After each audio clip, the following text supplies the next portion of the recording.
So here's the latest in a string of questionable financial decisions. It's actually a Golf GTD 2010 with just 105,000 miles on the clock. However, it doesn't run. So hopefully over the next couple of weeks we're going to get it sorted. I'll show you the symptoms that it's displaying. So part of the fault appears to be quite a common one, which is you put the key in the ignition and button for driver assistant system defective. I've heard this before on Mark 5 Golfs, and if you try to start the car,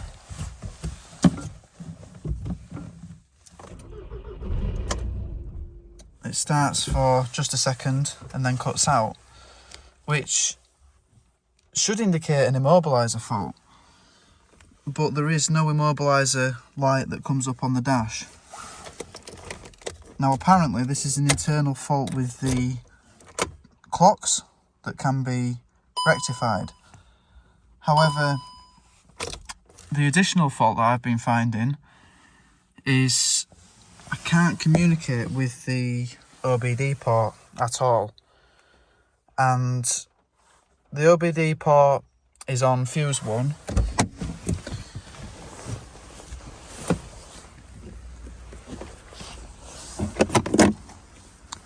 In this fuse box here, by the side of the driver. So 1 to 6 this way, that's fuse 1. And this fuse supplies the MAF sensor, the PCV heater, which I've not actually been able to find, and also the OBD port. So looking for this additional fault with the fuse kept blowing, I did actually start to look through the cables, checking for any breaks, check the MAF sensor cabling, couldn't find anything. So I'm wondering if it has something to do with the clocks themselves. So I'll show you what happens. I'll put a new fuse in, because this one's blown. I actually bought myself some resetting fuses, thinking that they would have some form of reset on them themselves, but they don't have any indication on them. It seems that what they actually do is just reset, so you wouldn't actually know. You might be able to hear. I might try one, but I'll show you a normal fuse first. So blown fuse removed. New fuse.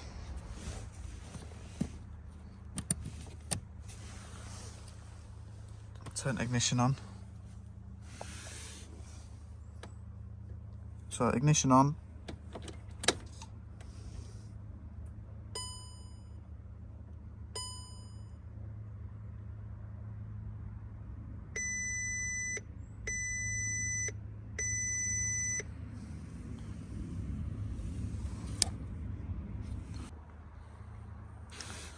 So I sort of moved my hand in the way just as it went, but I'll show you again with the resettable fuse, which I thought would actually be perfect for this.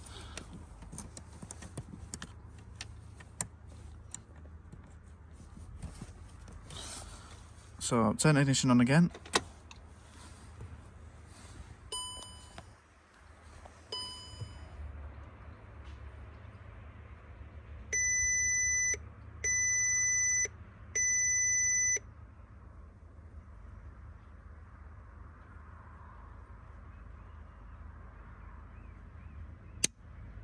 So that click then was the fuse blowing. And pull the fuse out, and a few seconds later it clicks back. So given that I do now have a fuse that resets itself, I'm going to try plugging the code reader back in and using the resettable fuse as sticking the fuse back in hasn't actually been making it blow straight away. So I'm wondering if I might just be able to get the codes read without whatever is causing it to blow.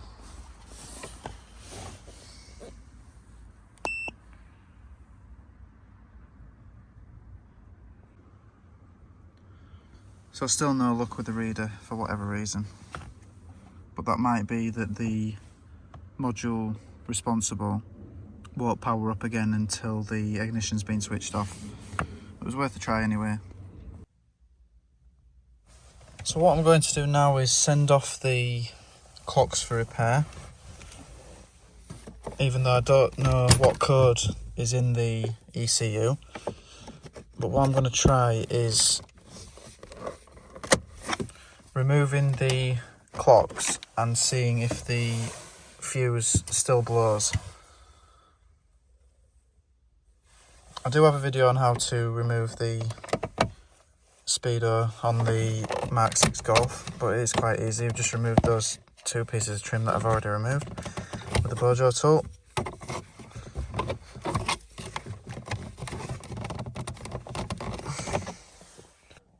And then underneath the clocks we've got two T20 torque screws.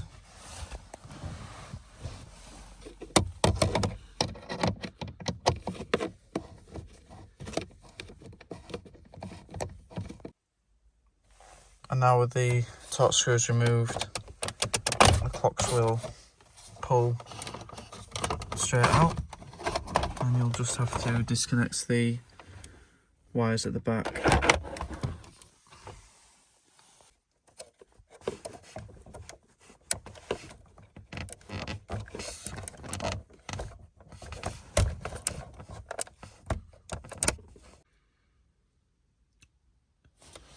So on first glance, I've no reason to believe that the clocks have been removed before. These connectors are not easy to remove. The screws were tight, nothing particularly looked like it had been removed before. That can be a good sign when obviously buying a car that's broken or finding a car that's broken has already been messed around with. The clocks seem original. The manufacture date ties up with the year of the car, which is a 2010. So I'm hoping that sending these off will fix the non-start issue, and what I'm going to do now is stick a fuse back in and see if without the clocks in the fuse still blows. So ignition on. Obviously we won't get the same beeps that we had before as we've removed the cluster. So I just need to wait and see if this fuse still blows.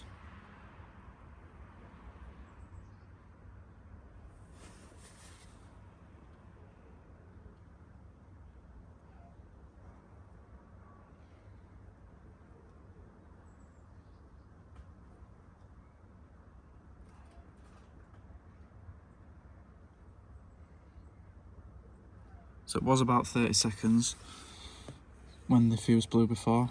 So I'm thinking that this could indicate that also the fuse blowing is an internal fault in the cluster. So hopefully that's good news. The cluster being sent off should fix both problems.